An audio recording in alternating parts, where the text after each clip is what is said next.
Kapag wala ka ng ibang iniisip, gusto mo puro pera, hindi ka na nagiging matino. Isa po sa hindi ko maintindihan talaga, yung mga nangungulekta ng sapatos. Opo, maganda po mga sapatos, sneakers. Pero bakit pagkamahal-mahal? At pagkatapos nilang bilhin, di naman sinusuot, nilalagay po sa mga plastic crystal box, pinagmamasdan, tinitignan. Para saan ba mga sapatos? Hindi para suotin. Hindi po ba? Pagkamahal-mahal ang sapatos, pagkatapos pinapanood mo lang, hindi mo sinusuot, nagiging basura lang. At yung iba kapag sinuot, madumihan. Kapag natapakan mo, nagwawala sila, nagagalit. Matinong tao ba ang ganyan? Matino rin bang tao yung kaya niyang idemanda ang mga kapatid niya dahil lang sa pera, dahil lang sa mana, dahil lang sa lupa? Kadugo mo yan, laman mo yan. Kahit na nangutang sa'yo yan, kung hindi nagbayad yan, diba, patatawarin mo, pagpapasensyan mo, huwag mo nang iisipin, hayaan mo, dahil yung kapatid mo, ikaw din yan. Isang katawan lang kayo. Hindi po ba? Pero bakit galit na galit ka sa iyong kapatid dahil lang sa pera pinag-aawayan nyo?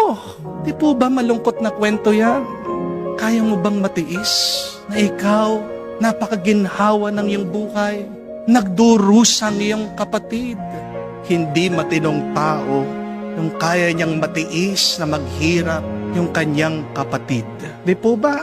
Hindi rin matinong ugali yung kumukuha ka ng proyekto sa gobyerno at pagkatapos hindi mo inaayos ang trabaho mo. Naningil ka, wala kang ginawa, kung meron ka man ginawa, substandard. Kakatulog ka pa ba?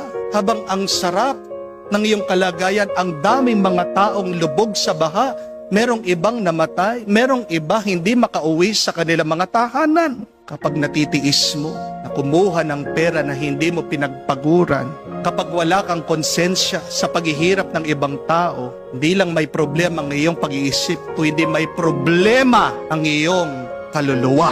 Amen? My dear friends, remember this. Having more money will not make you automatically a good person. Having a lot of wealth will not make you better. Amen? Minsan ang pagnanais mo nga na magkaroon ng pera at kayamanan, yung iyong pag-uugali nagiging malala. Amen? When you desire only money, you will become miserable and you will make other people miserable. Yan po ang sinasabi, pinapaalala sa